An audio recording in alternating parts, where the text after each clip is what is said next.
Hello, and welcome to Engage with Eagle Forum, a podcast to encourage the modern day woman in her vital role in shaping society. I'm one of your hosts, Tabitha Walter, the political director of Eagle Forum, and I'm joined by our executive director, Kirsten Hasler. Hi, everyone. Today we are talking about an issue that has received a lot of media attention lately, parental rights. Over the last year and a half, many parents were able to see what their children were being taught in school due to lockdowns and virtual learning. Both Republican and Democrat parents from Virginia to California are showing up at their county school board meetings to fight against the extreme ideology that is infiltrating education from the left. So, what are some of the issues they are fighting against, and what should we be doing in our own communities? And that's why we brought on Laura Zorc. Laura is the Director of Education Reform at FreedomWorks. She has served in multiple positions on the parent-teacher board of her children's schools, was elected twice as president of her county's Parent-Teacher Association, and co-funded Florida Parents Against Common Core, one of the largest parent-led advocacy groups in the state. She also served on former Florida Governor Rick Scott's Education Committee as the parent representative before being elected to the Indian River County School Board. Laura still volunteers on various education committees, gives professional tax preparation advice through the Volunteer Income Tax Assistance Program, and advocates for foster children in need of loving homes. If this isn't a testament to what a mom can do, I don't know what is. So welcome to the podcast, Laura. Thank you, ladies. Thank you for having me. It's such an honor. Your story isn't that much different from what a lot of parents are experiencing right now. And you wanted your kids to have the best education possible without the influence of politics or ideologies. So what specific issues motivated you to get involved? Well, back in about 2013, I started hearing about the Common Core state standards and how it was really an experiment, and that how it come in through the states through the Race to the Top grant. Even the legislators didn't have the opportunity to take a look at it and approve it. And as a mom, I had three very young kindergarten, first, second grade students that were just starting. And I started looking around what the cost would be if I was to pull them out and put them in private. I knew that wasn't going to be feasible. So as a mom, I started advocating and looking into how could we eradicate Common Core state standards from Florida. Every legislator I come across said, oh, it's too late. We've already accepted the money.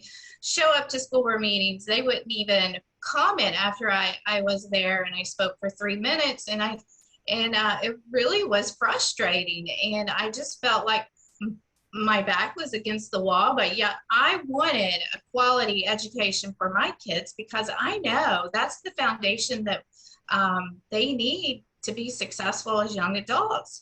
And I was frustrated, and I had met with 3 other moms that were feeling the same way across the state, and we decided to do something about it. And we did. We created Florida Parents Against Common Core, and we challenged it, and we were able to have significant difference. And keep in mind, I want this to encourage every single mom and dad out there, that we started as 4 moms challenging a system that said it's too late. And we grew our group within a very short time, 9 months, I would say, into 22,000 other parents across the state. And we had significant changes. And Florida was one of the first states to get rid of a lot of the problems with Common Core state standards. Yeah, I think that's such an important lesson, especially for our listeners. I mean, for Kirsten and I, our full-time job is to push politicians and people in government to do something different than what they're doing now. And so we're constantly doing that. But for people who have different full-time jobs, or who may be stay-at-home moms, and they come to these board meetings and they hit a wall like you did, then they just want to give up. Like you just feel like there's no use in continuing, because it seems so much bigger than what you can do. But you actually rallied the troops, and now it's turned into something huge, and your voice is being heard right now. So I hope that really encourages our listeners. I am curious, how has the education system changed since you began over the years? Well, it significantly has changed. Keep in mind, my oldest daughter's 29, my baby's 12. So I've had 24 years of having a child in public education. The emphasis on education has changed. That's where I've seen the change, where it's went from really wanting our kids to be successful and giving them the tools and resources and funding those tools and resources into all the social and emotional and all these issues that aren't giving our kids the basics so that they can succeed. And we're seeing that across the country. Our kids can't read on grade level. They're leaving high school without even knowing how to figure out a fraction. When they walk into the grocery store, they can't figure out which 25% off $10. They're not being given the basic skills to go into normal everyday life as young adults. And so that is really where I've seen the shift. They've just taken away teaching them the fundamentals into teaching them all these ideologies and the social emotional stuff that's not why we send our kids to school. Right. You mentioned a couple things. So, you're not learning basic math, but what are some of the other big issues that our students are facing right now in schools? There's a multitude. And if we want to talk about the issues right now around content and curriculum, the content, we've really shifted to embedding critical race theory ideologies into every single subject, from English language arts to civics to U.S. history, all the way through. So we're replacing things that kids should be learning with this stuff. We're seeing a lot of anti-American rhetoric being infiltrated into our subjects. And these kids from very early on are being subjected to this. And they don't have those foundations unless they're getting it at home, that this is not right. It's bogus. I have two 11th graders. My 11th graders challenged this information, but I do also have a granddaughter that's in kindergarten and a grandson in first grade. They don't have that foundation yet. So this is really some issues that these young children are facing, is that they're being subjected to this and they don't even realize it. Yeah. Now let's zoom in on that first issue that you talked about, the critical race theory. Now this is one of those issues that have brought both conservatives and liberals together to fight against, that we're seeing. It's pretty amazing. Now we keep hearing this name, but a lot of people don't actually know what the curriculum entails. Can you give us an overview of that? Critical race theory is basically an academic discipline that holds the United States was founded on white supremacy and oppression, and that these forces are the root of our society. Racism is embedded in, according to the critical race theorists, racism is embedded into every aspect of the American society, from the Constitution to our police forces, our education system. And so they feel that if they're wanting to teach our children that our country is racist, that oppressed and oppressors.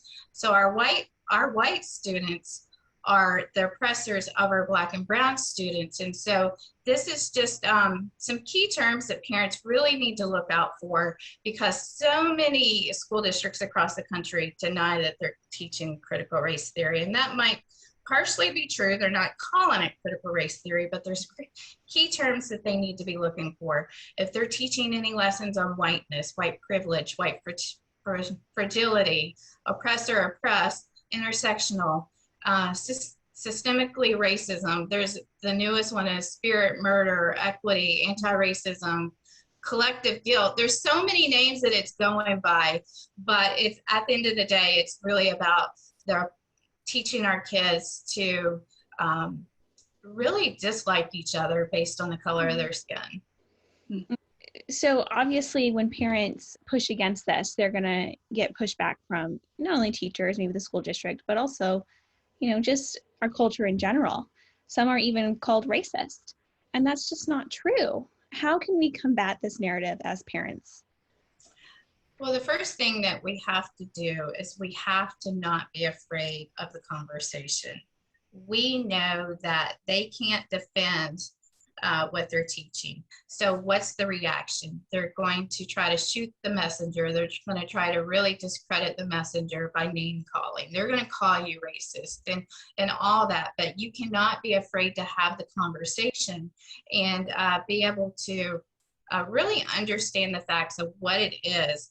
They're changing their minds. I don't think that we're going to be able to change their minds, but what we're going to be able to do is educate parents of what it is and how to be aware of it and how to identify it.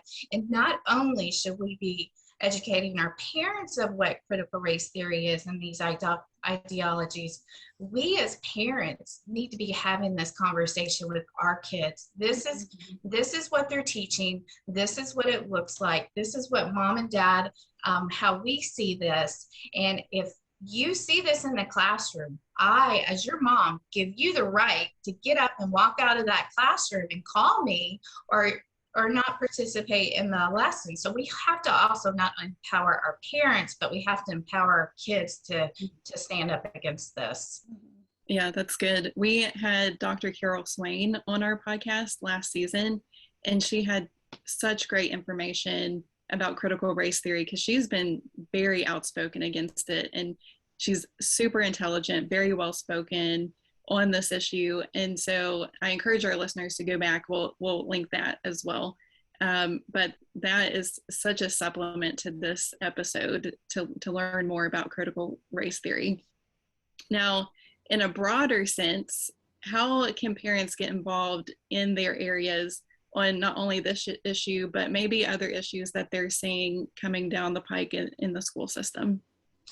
The first thing that parents really need to do is they need to start getting to these school board meetings. And even if they can't attend in person, most of these school board meetings are held where they're recording them and they'll post them. You need to know what the school districts are approving. When they post that agenda, you need to be going through there and taking a look at the attachments. What supplemental content are they approving? What contracts are they approving? Because a lot of times, I'm going to tell you, the critical race theory issue that we're seeing now is because parents were showing up to school board meetings to speak out against the mask and about school closures, and while sitting there, they saw they were educated on, oh my goodness, are you kidding me? This is what they're approving. And that's how it's really sparked the parents to get even further involved. So get to your school board meetings, speak out. You have the right to ask for a copy of those contracts, submit a public records request, know what they're putting into the classroom. And another area, if these school board members and these administrators, I call them educrats. We have bureaucrats that's been in education for so long, they don't even know any different. They've lost their common sense. But it's time for parents to get further involved. And the way that we do that, just like I did, I'm going to tell you, ladies, I was a nervous wreck the very first time I had to get up and public speak. We have to get over those certain fears and those certain insecurities that thinking, can I do that? These are our kids. We would do anything for our kids. And it's time for us as parents to start running for these school board seats, because as parents, we do know what's best for our kids. And we need to have more parents on these school boards that are the voice for other parents and have that common sense. And so we have launched, and I hope you don't mind if I mention it, but we've launched through BEST and FreedomWorks a 6-week candidate academy where we're training parents from the very beginning. First week, we teach them about the roles and responsibilities of a school board member. That's good information for anyone, any parent. What are the roles and responsibilities of our superintendent? Because so many times, our school board members, they just rubber stamp everything the superintendent does. And so our parents really need to understand the decisions that are being made by that superintendent are being approved by your school board members who's telling you that they have no control of that. And then all the way to how to actually win your campaign, because we don't want to only invest those 6 weeks in offering you these resources. we want you to win this year campaign because we as parents have to take back control of our school districts. And the way that we're going to do that is one seat at a time. Mm-hmm. Mm-hmm. Yeah, I live in Fairfax County, Virginia, and I mean, it's in the news all the time, but I want to encourage people who live in districts like mine, where there's a majority of Democrats on the school board, because there are parents in your counties that feel differently about how education should be run. And you never know, they want someone who will stand up for them. And so maybe you'll win your race, but maybe not. But you've left an impact, and there are more parents that feel empowered now because you've stood up. So, you can make a difference even if you feel like you're not going to move an inch in an election or in a campaign or anything like that. One thing I am seeing from parents from both sides is the fact that they don't want politics in the classroom. Mm-hmm. So even if you are a conservative running, you have a message with your fellow Democrat parents that they too don't want your politics in the classroom. Mm-hmm. So I think there's areas of opportunity that we can come together and try to take back these seats as parents. Yeah, absolutely. Yeah. And so what advice do you have for those parents like Tabitha and I, whose kids are not quite at that school age gap yet, but we still, are concerned about what's happening in our public school systems, and how soon, or should we be getting involved now? Is a question. I fully believe that you need to get involved now, because not every child learns the same way. Not every mm-hmm. school fits the same way for every child. And I firmly believe that you as a parent will know what school's best for your child, and you should not have to be tied to that public school just because that's where you're zoned. So right now is the time that you as a parent can take a stand and really advocate for school choice opportunities in your state, because when that time comes, you'll know what school and setting that's going to fit your child best. Yeah. Now, before we close out, Laura, can you already mentioned the Be Best training that you guys have for candidates. What other resources do you have at FreedomWorks that our parents can really do a deep dive into? Well, our website is parentsknowbest.com, and we have put together, as a parent, as a former school board member, as activist, I've been able to work with staff and put together a parent empowerment toolkit. We walk through how you can write a public records request. There's resources on how, if your child's teacher is teaching critical race theory and it's banned in your state, how to write an ethics complaint. So we have put together a lot of resources, and I think it's very comprehensive on how parents can take action and fight against what's happening and really empower the parent. That's what it's all about. Every parent needs to have the confidence, and every parent needs to know, just because you send your child to a government public funded school, that does not mean that as soon as that child walks into that building, you as a parent hand over your rights to the government. And I want to make sure that every parent has the tools to take a stand and be the voice for their children. Well, thank you so much for joining us, Laura, and that critical piece of advice there. We will post all of the resources that you've mentioned on our social media throughout the week. So please be sure you're following us so you can get involved in this. If you're listening to our podcast, please remember to subscribe, share with your friends, and consider leaving us a review. You can find us on all the major social media outlets and at engagewitheagleforum.com. From our house to the State House to the White House, this is Engage with Eagle Forum.